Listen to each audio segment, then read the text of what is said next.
കേരളം കാത്തിരുന്ന നിലമ്പൂർ ഉപതെരഞ്ഞെടുപ്പിൻ്റെ ഫലപ്രഖ്യാപനം വന്നിരിക്കുകയാണ്. തെരഞ്ഞെടുപ്പ് ഫലം അവലോകനം ചെയ്യുവാൻ ഇന്ന് നമുക്കൊപ്പമുള്ളത് KPCC രാഷ്ട്രീയകാര്യ സമിതി അംഗവും മുൻ MLA-യുമായ കോൺഗ്രസിൻ്റെ പ്രമുഖ നേതാവ് ശ്രീ ജോസഫ് വാഴക്കൻ അവർകളാണ്. വാഴക്കൻ ജി, സ്വാഗതം. നമസ്കാരം. ആദ്യമേ ചോദിക്കട്ടെ, നിലമ്പൂരിലെ വിജയം തിളക്കമുള്ളതാണോ? തീർച്ചയായിട്ടും തിളക്കമുള്ളതാണ്. കാരണം കഴിഞ്ഞ 2 തവണയും UDF തോറ്റുപോയ ഒരു നിയോജകമണ്ഡലം അത് തിരിച്ചു പിടിച്ചിരിക്കുന്നു എന്ന് പറയുമ്പോൾ അത് വളരെ സന്തോഷകരമാണ്, തിളക്കമുള്ളതാണ്, യാതൊരു സംശയമില്ല. PV അൻവറിൻ്റെ സ്ഥാനാർത്ഥിത്വം UDF-ൻ്റെ വിജയത്തിളക്കം അല്പം കുറച്ചിട്ടുണ്ടോ എന്ന് പറയാനാവില്ല. ഒരു പരിധിവരെയും PV അൻവർ നിന്നിട്ടും ഐക്യജനാധിപത്യ മുന്നണി വലിയ ഭൂരിപക്ഷത്തോടെ വിജയിച്ചു എന്നുള്ളതല്ല വരുന്നത്. കാരണം PV അൻവർ UDF-ൻ്റെ ഭാഗമാകാൻ ആഗ്രഹിച്ചു. പക്ഷേ നമുക്ക് നമ്മുടെ സ്ഥാനാർത്ഥിക്കെതിരെയുള്ള അദ്ദേഹത്തിൻ്റെ നിലപാട് മൂലം അതിന് കഴിഞ്ഞില്ല. നമുക്ക് അദ്ദേഹത്തിൻ്റെ ഭാഗമാക്കാൻ കഴിഞ്ഞില്ല. അദ്ദേഹം സ്ഥാനാർത്ഥിയായി മത്സരിച്ചു. UDF അതിനോട് ഒരു എതിരും പറഞ്ഞില്ല. അദ്ദേഹം മത്സരിച്ചോട്ടെ എന്നുള്ള സ്റ്റാൻഡ് തന്നെയാണ് എടുത്തത്. പക്ഷേ തെരഞ്ഞെടുപ്പ് വന്നു അദ്ദേഹത്തിന് ഒരുമാതിരി വോട്ടൊക്കെ കിട്ടിയെങ്കിൽ പോലും ഐക്യജനാധിപത്യ മുന്നണിക്ക് നമ്മുടെ വോട്ട് ഷെയറിൽ ഒട്ടും കുറവ് വന്നില്ല. കഴിഞ്ഞ തെരഞ്ഞെടുപ്പ് 2021 തെരഞ്ഞെടുപ്പിൽ അന്ന് 2900 വോട്ടിന് മറ്റാണെന്ന് നമ്മൾ പരാജയപ്പെട്ടു പോയത്. അന്ന് ലഭിച്ച അത്രയും വോട്ട് ഇപ്പോഴും UDF-ന് ലഭിച്ചിട്ടുണ്ട്. അതുകൊണ്ട് UDF-ൻ്റെ പൊളിറ്റിക്കൽ ബേസിൽ, പൊളിറ്റിക്കൽ വോട്ടിൽ ഒരു കുറവും വന്നിട്ടില്ല എന്നാണ് നമുക്കതുകൊണ്ടുള്ള പ്രത്യേകത. അതുകൊണ്ട് അൻവറിന് ഒരിക്കലും നമ്മുടെ വോട്ടിന്മേൽ എന്തെങ്കിലും ചെയ്യാൻ കഴിഞ്ഞു എന്ന് നമുക്ക് വിശ്വാസമില്ല. പക്ഷേ നമുക്ക് വേണമെങ്കിൽ കുറേ വോട്ടുകൾ കൂടി നമുക്ക് കുറച്ചുകൂടി സമാഹരിക്കാൻ ഒരു പക്ഷേ കഴിഞ്ഞേക്കാം. പക്ഷേ നമ്മൾ വോട്ടിംഗ് ബേസിൽ ഒരു തകരാറ് സംഭവിച്ചില്ല എന്നുള്ളതാണ് UDF-ൻ്റെ പ്രത്യേകത ഈ തെരഞ്ഞെടുപ്പിൽ. ഞാനിങ്ങനെ ചോദിക്കാൻ കൃത്യമായ ഒരു കാരണം ഇപ്പോൾ ഇടത് ക്യാപ്സ്യൂളുകളായി പുറത്തു വരുന്നതാണ്. എങ്കിൽ കൂടിയും 2 തരം വാദമുഖങ്ങൾ അവതരിപ്പിക്കപ്പെടുന്നുണ്ട്. ഒന്ന്, 30,000 വോട്ടിൻ്റെ ഭൂരിപക്ഷത്തിന് വിജയിക്കാമായിരുന്നു അൻവറിനെ കൂടെ നിർത്തിയിരുന്നതെങ്കിൽ. രണ്ടാമത് ഒരു ആർഗ്യുമെൻ്റ് വരുന്നത്, 11,000 വോട്ടിന് UDF സ്ഥാനാർത്ഥി വിജയിക്കുമ്പോൾ PV അൻവർ 20,000-അടുത്ത് വോട്ട്, 100-400 വോട്ടിൻ്റെ കുറവേ ഉള്ളൂ, 20,000-അടുത്ത് വോട്ട് പിടിച്ചിട്ടുണ്ട്. ഇടത് വോട്ട് ബാങ്കുകളെ അൻവർ ചിതറിച്ചതുകൊണ്ട് മാത്രമാണ് UDF വിജയിച്ചത്. അങ്ങനെ 2 വ്യാഖ്യാനങ്ങൾ രാഷ്ട്രീയ എതിരാളികൾ ഉയർത്തുന്നുണ്ട്. അതിനെ എങ്ങനെ UDF-ന് പ്രതിരോധിക്കാൻ കഴിയും? ഇടതുപക്ഷ വോട്ടുകൾ അൻവർ ചിതറിപ്പിച്ചു എന്ന് പറഞ്ഞാൽ അപ്പം ഇടതുപക്ഷത്തിൻ്റെ അവസ്ഥ എന്താ? അവർക്ക് അവരുടെയൊക്കെ രാഷ്ട്രീയമായ ഒരു ബേസ് ഇല്ലാത്തവരാണ് അവർ അൻവറിൻ്റെ കെയർ ഓഫിലാണ് അവരവിടെ പിടിച്ചു നിന്നിട്ടുള്ളതെന്നല്ല വരുന്നത്. അത് പൂർണ്ണമായിട്ട് ശരിയൊന്നുമല്ല. UDF-ന് കിട്ടാമായിരുന്ന കുറച്ച് വോട്ടൊക്കെ അൻവർ സമാഹരിച്ചിട്ടുണ്ട്. അതുപോലെ തന്നെ LDF-ൻ്റെയും 2 കൂട്ടത്തിൽ നിന്ന് വോട്ട് പിടിച്ചിട്ടുണ്ട്. എനിക്ക് തോന്നുന്നത് അദ്ദേഹത്തിൻ്റെ സഹവാസം അവരുമായിട്ടായിരുന്നത് കൊണ്ട് അല്പം കൂടുതൽ ഒരു പക്ഷേ അവിടെ നിന്ന് പിടിച്ചിട്ടുണ്ടാകാം. പക്ഷെ അത് പൊളിറ്റിക്കൽ വോട്ടല്ല പിടിച്ചിരിക്കുന്നത്. നമുക്ക് മാനേജ് ചെയ്ത് നമുക്ക് വരാമായിരുന്ന, പല കാരണങ്ങൾ കൊണ്ടും വരാമായിരുന്ന വോട്ടുകളാണ് അദ്ദേഹം പിടിച്ചിരിക്കുന്നത്. പക്ഷെ മാർക്സിസ്റ്റ് പാർട്ടിയെ സംബന്ധിച്ചിടത്തോളം അവരുടെ പൊളിറ്റിക്കൽ വോട്ടിൽ കുറച്ച് കുറവ് വന്നിട്ടുണ്ട്. കാരണം 81,000 വോട്ടിനാണ് കഴിഞ്ഞ തവണ അൻവർ ജയിച്ചതെങ്കിൽ ഇത്തവണ 65,000, 66,000 വോട്ട് മാത്രമേ ശ്രീ സ്വരാജിന് കിട്ടിയിട്ടുള്ളൂ. അപ്പം ഏതാണ്ട് 16,000 വോട്ടിൻ്റെ ഡിഫറൻസ് സംഭവിച്ചിട്ടുണ്ട്. അപ്പോൾ അവരുടെ പൊളിറ്റിക്കൽ വോട്ടിൽ കുറച്ച് അൻവർ കൈവച്ചിട്ടുണ്ടെന്നുള്ളതൊരു സത്യമാണ്. പക്ഷേ UDF-ന് കിട്ടാമായിരുന്ന കുറേ വോട്ടുകൾ അദ്ദേഹം കൊണ്ടുപോയിട്ടുണ്ട്. പക്ഷെ നമ്മുടെ പൊളിറ്റിക്കൽ വോട്ടല്ല. അതല്ലാതെ ഒരു തെരഞ്ഞെടുപ്പൊക്കെ വരുമ്പോൾ നമുക്ക് മാനേജ് ചെയ്യുന്ന വോട്ടുകളുണ്ട്, പലതരത്തിൽ വരുന്ന വോട്ടുകളുണ്ട്, ട്രെൻഡിനനുസരിച്ച് വരുന്ന വോട്ടുകളുണ്ട്. അപ്പം അത്തരം കുറച്ച് വോട്ടുകൾ അദ്ദേഹം കൊണ്ടുപോയിട്ടുണ്ടെന്നുള്ളതൊരു സത്യമാണ്. പക്ഷേ നമുക്ക് ആദ്യം മുതലേ നമ്മൾ പറയുന്നത്, നമുക്ക് പൊളിറ്റിക്കൽ വോട്ട് വളരെ ശക്തമായിട്ടുള്ള സ്ഥലമാണ്. ആ വോട്ടിൻ്റെ ഒന്നും ചെയ്യാനാവില്ല ആർക്കും. അത് UDF-ന് ലഭിച്ചിരിക്കുമെന്ന് പറഞ്ഞാൽ ആ വോട്ട് നമുക്ക് UDF-ന് ലഭിക്കുകയും ചെയ്തു. അതാണ് എൻ്റെ സത്യം. അൻവറിനെ കുറിച്ച് ഒരു ചോദ്യം കൂടിയുണ്ട്. PV അൻവർ UDF-ലേക്ക് തിരികെ എത്തുമോ എന്നല്ല, PV അൻവർ UDF-ലേക്ക് എത്തുമോ? അതിപ്പോൾ എനിക്ക് പറയാൻ പറ്റുന്നൊരു കാര്യമൊന്നുമല്ല. എങ്കിൽ പോലും ഇത് KPCC പ്രസിഡൻറ്റും മറ്റുള്ള നേതാക്കന്മാരും എല്ലാവരും അതിനെക്കുറിച്ച് പറഞ്ഞിട്ടുണ്ട്. അതിപ്പം UDF കൂടി ആലോചിച്ച് എടുക്കേണ്ട ഒരു തീരുമാനമാണ്. അതിൻ്റെ പ്രോസ് ആൻഡ് കോൺസ് ഒക്കെ അവരാലോചിക്കേണ്ട ഒരു കാര്യമാണ്. UDF ലീഡർഷിപ്പ്, കാരണം അത് ഒറ്റയടിക്ക് നമുക്ക് പറയാൻ പറ്റുന്നൊരു കാര്യമല്ല. അതിൻ്റെതായ പല പൊളിറ്റിക്സും ഉണ്ട്. പക്ഷെ ഇനി വരുന്ന ദിവസങ്ങളിലൊക്കെ രാഷ്ട്രീയ രംഗത്തൊക്കെ മാറ്റിമറിച്ചിലുകളും ഒക്കെ ഉണ്ടാകുമല്ലോ. മുന്നണി ബന്ധങ്ങളിലൊക്കെ പ്രശ്നങ്ങളും ബന്ധങ്ങളിലൊക്കെ മാറ്റങ്ങളും ഒക്കെ ഉണ്ടാകാൻ സാധ്യതയുള്ളതാണ്. അപ്പോൾ അതിൻ്റെ ഇടയിൽ വന്ന് കൂടായില്ല, അല്ലെങ്കിൽ വരുമോ ഇല്ല, വരുമോ അതൊന്നും എനിക്കറിയില്ല, അതൊന്നും പറയാനും ആവില്ല. ഇനി മറ്റൊരു കാര്യം, നിലമ്പൂരിൽ വലിയ രീതിയിൽ ഒരു കോൺഗ്രസ് മുസ്ലിം ലീഗ് ഐക്യം പ്രകടമായിരുന്നു. ഇതേ ഐക്യം സംസ്ഥാന തലത്തിൽ സജ്ജമാക്കുവാൻ UDF സാധിച്ചിട്ടുണ്ടോ? തീർച്ചയായിട്ടും. നേരത്തെ തന്നെ നമ്മൾ ഈ ഇലക്ഷനെ കുറിച്ച് നേരത്തെ നടത്തിയ ഒരു വീഡിയോയിൽ ഞാൻ പറഞ്ഞല്ലോ, അന്ന് ഞാൻ പറഞ്ഞിരുന്നതിന് വലിയ വ്യത്യാസമൊന്നും സംഭവിച്ചിട്ടില്ല. അന്ന് ഞാൻ പറഞ്ഞു 10,000 വോട്ടിൽ കൂടുതൽ ഭൂരിപക്ഷത്തിന് ജയിക്കുമെന്ന് പറഞ്ഞു. അൻവറിനെ സംബന്ധിച്ച് അന്ന് ചാനലിൽ പറഞ്ഞത് എനിക്കറിയാം, 15,000 മേൽ വോട്ട് കിട്ടും എന്ന് ഞാൻ സൂചിപ്പിച്ചിരുന്നു. അപ്പം നമ്മുടെ ഒരു കാൽക്കുലേഷനെ സംബന്ധിച്ച് അതിൻ്റെ അതൊന്നും വലിയ വ്യത്യാസം വന്നിട്ടില്ല. ഞാൻ അന്നും പറഞ്ഞു, രാഷ്ട്രീയവും മലബാറിൽ കമ്മ്യൂണലായിട്ടൊന്നും അധികം രാഷ്ട്രീയമൊന്നും ചേഞ്ച് ചെയ്യത്തില്ല.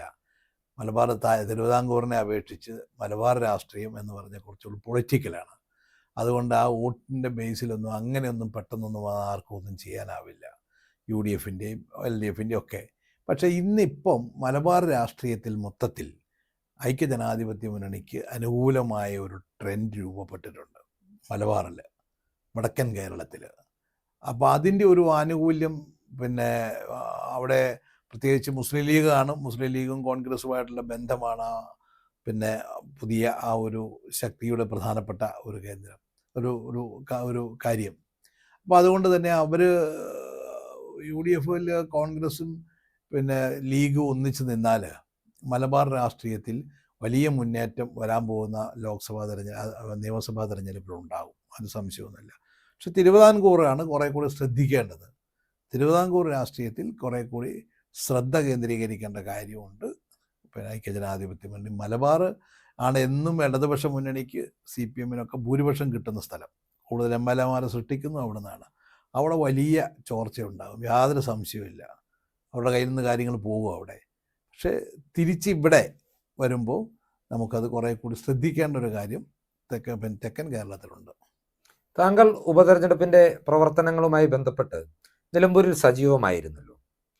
അപ്പോൾ ഈ ഘട്ടത്തിൽ തിരഞ്ഞെടുപ്പ് പ്രചരണം നടന്ന വേളയിൽ മാധ്യമങ്ങളിലൂടെ തലക്കെട്ടുകളിൽ ഇടം നേടിയൊരു വാർത്തയുണ്ട്, റിയൽ പൊളിറ്റിക്സ് ആണോ റിയൽ പൊളിറ്റിക്സ് ആണോ എന്ന്. കോൺഗ്രസിൻ്റെ അല്ലെങ്കിൽ UDFൻ്റെ യുവ നേതൃനിര റിയൽ പൊളിറ്റിക്സിൻ്റെ ആളുകളാണ് എന്നൊരു ആക്ഷേപമുയരുന്നുണ്ട്. അത് യാഥാർത്ഥ്യമുള്ളതാണോ? അവിടുത്തെ തെരഞ്ഞെടുപ്പ് എന്ന് പറഞ്ഞു കഴിഞ്ഞാൽ 100 കണക്കിന് പ്രവർത്തകന്മാർ, അത് കോൺസ്റ്റിറ്റ്യുവൻസിക്ക് അകത്തുള്ളവരും പുറത്തുള്ളവരും ഒക്കെ ഉണ്ട്. 100 കണക്കിന് UDFൻ്റെ പ്രവർത്തകന്മാർ ഓരോ ബൂത്തിലും ചുമതല ഏറ്റെടുത്ത്, വീടുകളിലെ ചുമതല ഏറ്റെടുത്ത്, ഒരു ബൂത്തിൽ തന്നെ ഒന്നിൽ കൂടുതൽ ക്ലസ്റ്ററുകളായിട്ട് തിരിച്ചിട്ട് വീടുകളുടെ ചുമതല ഏറ്റെടുത്ത് വർക്ക് ചെയ്തവരാണ് റിയലായിട്ട്. പക്ഷെ അവരാരും റീലുകളിലൊന്നും വന്നിട്ടില്ല, ചാനലുകളിലും വന്നിട്ടില്ല, അവരാരും വാർത്തകളിലും വരാൻ ശ്രമിച്ചിട്ടുമില്ല, വരത്തുമില്ല. പക്ഷേ വാർത്തകളിലൊക്കെ വരുന്നവരെയാണ് നമ്മൾ കൂടുതൽ ശ്രദ്ധിക്കുന്നത്. ഇന്നിപ്പോൾ ഈ റിയൽ പൊളിറ്റിക്സും റിയൽ പൊളിറ്റിക്സും എന്നൊക്കെ പറഞ്ഞാൽ അതിലൊന്നും വലിയ കാര്യമില്ല. പക്ഷേ എന്താണെന്ന് ചോദിച്ചു കഴിഞ്ഞാൽ ഇതിപ്പോൾ ഈ റീലുകാരൊക്കെ തമ്മിലുള്ള ഒരു മത്സരമായിട്ട് എനിക്ക് തോന്നുന്നു, ആ വാർത്തകളുടെ പോലും പിന്നിൽ. അതിനകത്ത് എല്ലാവരും റീലുകാരാണ്, റീലൊക്കെ ഇടുന്ന കൂട്ടത്തിലാണ്. പിന്നെ ഞാൻ അതിനെ കുറ്റപ്പെടുത്തില്ല, അത് പുതിയ തലമുറയുടെ രാഷ്ട്രീയം അങ്ങനെയാണ്. പൊളിറ്റിക്സ് തന്നെ വലിയ മാറ്റങ്ങൾ സംഭവിച്ചുകൊണ്ടിരിക്കുന്ന കാലമാണ്. കാരണം ആളുകളെ സ്വാധീനിക്കാനുള്ള അതൊരു മാർക്കറ്റിംഗ് ആണ്. എല്ലാവരും സെൽഫ് മാർക്കറ്റിങ്ങിൻ്റെ ഒരു കാലഘട്ടമാണ്. പ്രത്യേകിച്ച് കോർപ്പറേറ്റ് വൽക്കരണം രാഷ്ട്രീയത്തിൽ സംഭവിച്ചിരിക്കുകയാണ്. അപ്പോൾ എല്ലാവരും അവരവരുടെ സെൽഫ് മാർക്കറ്റിംഗ് നടത്തും. ആ മാർക്കറ്റിങ്ങിലൂടെ മാത്രമേ ആയിരിക്കും ആളുകൾ അവരെ വിലയിരുത്തുന്നതും ശ്രദ്ധിക്കുന്നതുമൊക്കെ. പഴയ കാലത്ത് അങ്ങനെയല്ല. നമ്മളെങ്ങനെ ജനങ്ങളുടെ ഇടയിൽ പ്രവർത്തിക്കുന്നു, ജനങ്ങൾക്ക് എന്തുമാത്രം നാട്ടിന് വികസനം കൊണ്ടുവരുന്നു, എത്രമാത്രം എത്ര ലളിതമായ ജീവിതം നടത്തുന്നു, എത്രമാത്രം അഴിമതി വിരുദ്ധരായി നിൽക്കുന്നു, അങ്ങനെയൊക്കെയുള്ള ഒരുപാട് ക്വാളിറ്റികളും മൂല്യങ്ങൾക്കൊക്കെ ഒരു വില കിട്ടിയിരുന്ന കാലമുണ്ട്. അതിൻ്റെയൊക്കെ കാലഘട്ടം കഴിഞ്ഞു. ഇപ്പം ലോകരാഷ്ട്രീയം തന്നെ അങ്ങനെയാണ്. ഇപ്പം ഒരാൾക്ക് പണമുണ്ട് എന്ന് പറയുന്നത് ഒരു ഡിസ്ക്വാളിഫിക്കേഷനൊന്നും അല്ല. ഇപ്പം പണ്ട് തെരഞ്ഞെടുപ്പും കേരള രാഷ്ട്രീയത്തിൽ പ്രത്യേകിച്ചും അങ്ങനെ വലിയ പണക്കാരൊന്നും വന്നു നിന്നാലൊന്നും ആർക്കൊന്നും അങ്ങനെയൊന്നും ആരെയും സ്വാധീനിക്കാനോ കൊണ്ടു നടക്കാനൊന്നും പറ്റത്തില്ലായിരുന്നു. ഇന്നിപ്പോൾ അങ്ങനെ ഒന്നുമില്ല. ഇപ്പം പണമൊന്നും എങ്ങനെ വന്നു എന്നൊന്നും ആർക്കൊന്നൊരു വിഷയമൊന്നുമല്ല. മൊത്തത്തിൽ ഒരു പബ്ലിക്കിൻ്റെ ഒരു മൂഡ് തന്നെ അങ്ങനെ തന്നെയാണ്. അപ്പോൾ സ്വാഭാവികമായി അതനുസരിച്ച് മാറ്റങ്ങൾ രാഷ്ട്രീയത്തിൽ വരും. അപ്പോൾ അതിന് വേണ്ടിയിട്ട് അവർ ശ്രദ്ധിക്കപ്പെടാൻ വേണ്ടിയിട്ട് ആളുകൾ റീലിടും. ആ റീലുകളാണ് ആളുകളെ പെട്ടെന്ന് ആരാ എന്താണെന്നുള്ളത് മനസ്സിലാക്കുന്നത്. അവർക്ക് PR ഏജൻസികൾ കാണും.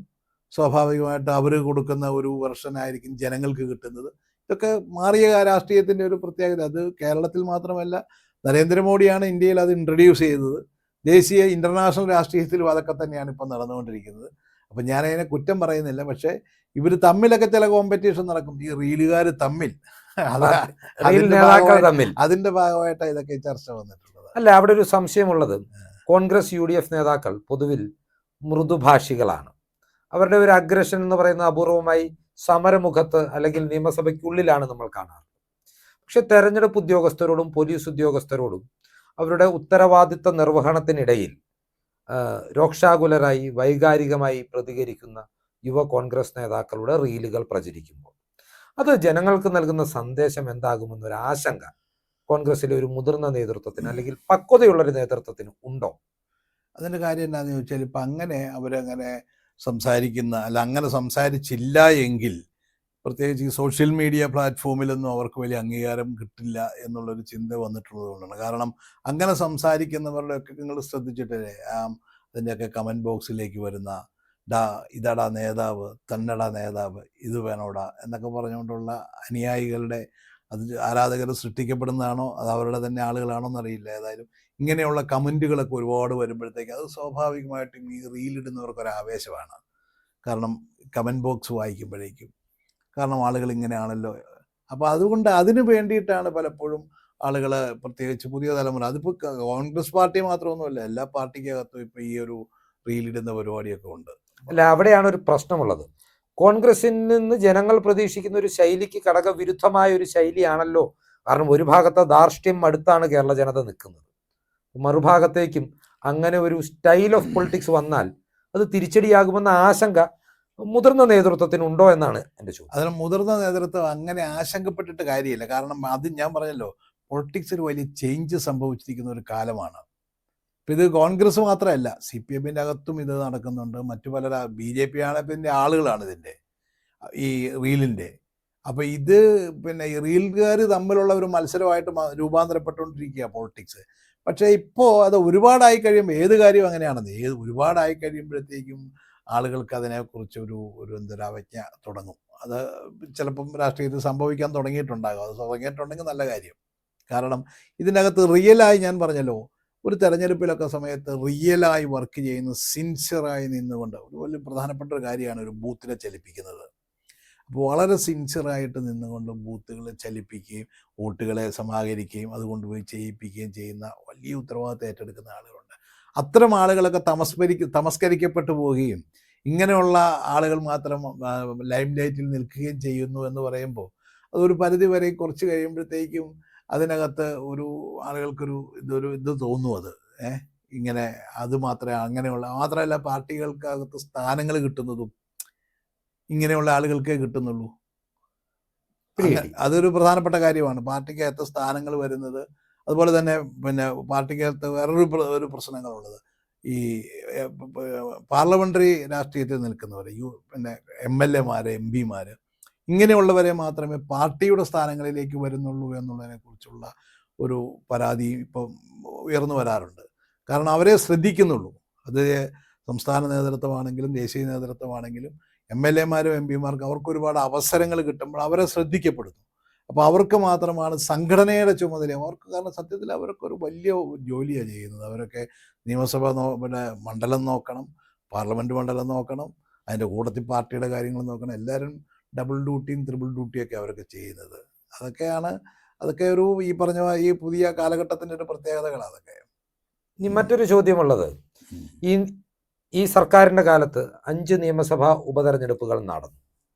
4ഇടത്തും UDF ഉജ്ജ്വല വിജയം നേടി. പക്ഷേ ഈ 4ഇടത്തും കേരളത്തിൽ നിന്നെമ്പാടുമുള്ള നേതാക്കളും പ്രവർത്തകരും തമ്പടിച്ചാണ് പ്രവർത്തനങ്ങൾ മുന്നോട്ട് പോയത്. അതുകൊണ്ട് തന്നെ ഈ വിജയങ്ങളുടെ ഒരു തിളക്കം ഒരു പൊതു തെരഞ്ഞെടുപ്പ് വരുമ്പോൾ UDF-ന് ഉണ്ടാകുമോ എന്ന് ചോദിച്ചു കഴിഞ്ഞാൽ, തമ്പടിച്ചിട്ടുള്ളത് UDF മാത്രമല്ല, LDF-ൻ്റെയും മുഖ്യമന്ത്രി ഉൾപ്പെടെ മന്ത്രിമാരുൾപ്പെടെ അവരുടെ എല്ലാ സംവിധാനങ്ങളും ഒരു ബൈ ഇലക്ഷൻ വരുമ്പോൾ ഉപയോഗിക്കുന്നുണ്ട്. ഭരിക്കുന്ന ഒരു പാർട്ടിയെ സംബന്ധിച്ച് ഒരുപാട് സംവിധാനങ്ങളുണ്ട്. വോട്ടേഴ്സിനെയും അതുപോലെ വോട്ടർമാരെയും സ്വാധീനിക്കാൻ കഴിയുന്ന പല ഘടകങ്ങളുണ്ട് അവരുടെ കയ്യിൽ. അവർക്ക് അധികാരമുണ്ട് കയ്യിൽ. അപ്പോൾ അതൊക്കെ അതിൻ്റെ പരമാവധി ഉപയോഗിക്കുന്നുണ്ട്. പക്ഷേ അതിനപ്പുറത്ത്, അതിനെ മറികടന്നാണ് ഈ വിജയങ്ങൾ നേടുന്നത് എന്ന് പറയുന്നതാണ് ഈ വിജയത്തിൻ്റെ തിളക്കം വർദ്ധിപ്പിക്കുന്നത്. പ്രത്യേകിച്ച് ഇത്തവണത്തെ ഈ നിലമ്പൂർ തെരഞ്ഞെടുപ്പിൻ്റെ വിജയം എന്താണെന്ന് ചോദിച്ചാൽ അതിൻ്റെ ഒരു പ്രത്യേകത കഴിഞ്ഞ 2 തെരഞ്ഞെടുപ്പുകളിലും പരാജയപ്പെട്ടു പോയ പരാജയപ്പെട്ടു പോയൊരു സീറ്റ് തിരിച്ചു പിടിച്ചതാണ്. LDFിൻ്റെ കയ്യിൽ നിന്നൊരു സീറ്റ് തിരിച്ചു പിടിച്ചു. അതാണ് ഈ തെരഞ്ഞെടുപ്പിൻ്റെ മാറ്റുകൂട്ടുന്നത്. മറ്റ് തെരഞ്ഞെടുപ്പുകൾ അങ്ങനെ ആയിരുന്നില്ല. മറ്റെല്ലാം നമ്മൾ UDF എല്ലാവർക്കും സ്റ്റാറ്റസ് കോ ആയിരുന്നു. അത് പിടികിട്ടി. അവിടെയും മറ്റൊരു പ്രശ്നമുള്ളത്, ഈ വിജയത്തിന് ആരെയൊക്കെ കൂട്ടുപിടിച്ചു എന്നതിനെ ചൊല്ലി വലിയ തർക്കങ്ങൾ നടക്കുന്നു. പ്രത്യേകിച്ച് ജമാഅത്തെ ഇസ്ലാമിയെ എല്ലാം പ്രതിപക്ഷ നേതാവ് ന്യായീകരിച്ച സംഭവത്തെ ഇടതുമുന്നണിയും BJPയും എല്ലാം വലിയ രീതിയിൽ എടുത്ത് പറഞ്ഞുകൊണ്ട് ഗുരുതരമായ ആരോപണങ്ങൾ ഉയർത്തുന്നുണ്ട്. അതിനെക്കുറിച്ച് താങ്കളുടെ പ്രതികരണം? അങ്ങനെ മതമൗലികവാദികളുടെ പിന്തുണ UDF തേടുവാൻ തയ്യാറാകുന്നത് അപകടകരമാവില്ല? അതങ്ങനെ പിന്തുണ തേടുന്നതല്ല. ഈ സർക്കാരിനെതിരായിട്ടുള്ള മിക്കവാറും എല്ലാ ഘടകങ്ങളും നമുക്ക് അനുകൂലമായി വന്നു ഈ തെരഞ്ഞെടുപ്പിൽ. ആൻറ്റി ഇൻകംബൻസി ഈ ഗവൺമെൻറ്റിനെതിരായിട്ടുള്ളത് വളരെ കൂടുതലായിരുന്നു.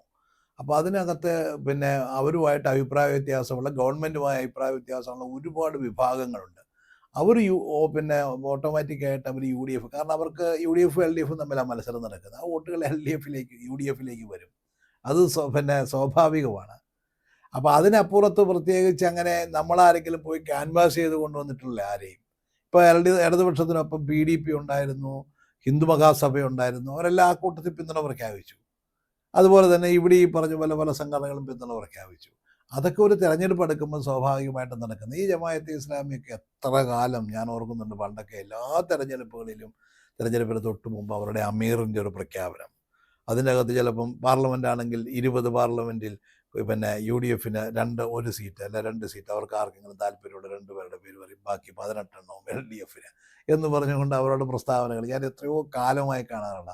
അസംബ്ലിയിൽ അവരെല്ലാം LDFന് എന്നൊക്കെ പറഞ്ഞുകൊണ്ട് അവരെപ്പോഴും പറയാറുള്ളതാണ്. അന്നൊന്നും ഇതാരും അതിനെക്കുറിച്ചൊന്നും ഗൗരവമായിട്ട് എടുക്കാറില്ലല്ലോ.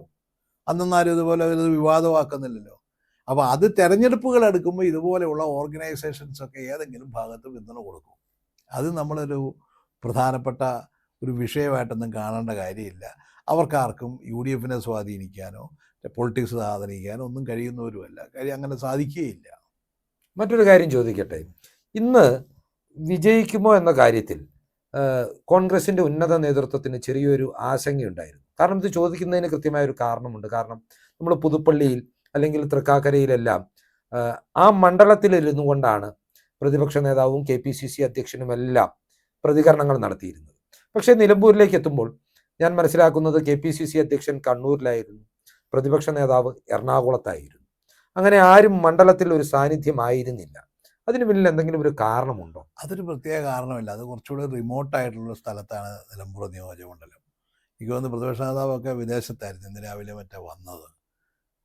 അതുപോലെ സണ്ണി ജോസഫ് അദ്ദേഹത്തിന് അടുത്ത് തന്നെയാണ് കോൺസ്റ്റിറ്റ്യുവൻസിയുമായിട്ട് ബന്ധപ്പെട്ടവർ പ്രവർത്തിച്ചുകൊണ്ടിരിക്കുന്നത്. ഞാൻ പറഞ്ഞ MLA-മാരല്ലേ അവരൊക്കെ.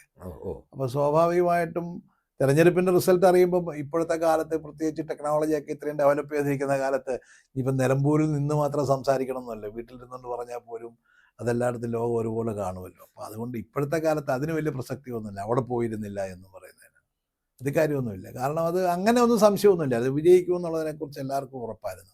UDFന്റെ പ്രതീക്ഷകൾ പാർട്ടിക്ക് ഇന്റേണലി ഒരു കണക്കുണ്ടാകുമല്ലോ, അത് ഏകദേശം ശരിയായി വന്നു എന്നൊരു ചിന്തയുണ്ടോ? തീർച്ചയായിട്ടും ഉണ്ടായിരുന്നു. ഞാൻ UDFന്റെ ഒരു കണക്കൂട്ടല്ല ഞാൻ അന്ന് പറഞ്ഞത് നിങ്ങളുടെ അടുത്ത്. അതെ, 10,000-ന് മുകളിൽ 10,000 ജയിക്കും.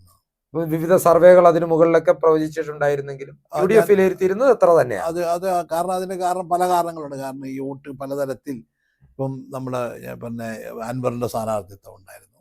അപ്പം അങ്ങനെയുള്ള പല ഫാക്ടേഴ്സ് വന്നല്ലോ. അപ്പം നമുക്ക് കൃത്യമായി പിന്നെ രണ്ടായിട്ട് വോട്ട് പോളറൈസ് ചെയ്യല്ല, വോട്ട് കൂടുതൽ വേറെ ആയിട്ടും പോളറൈസ് ചെയ്യുന്നുണ്ടല്ലോ. ബൈപ്പോളർ ബൈപ്പോളർ പോളിറ്റിക്സ് ആയിരുന്നെങ്കിൽ ഓക്കെ ആയിരുന്നു.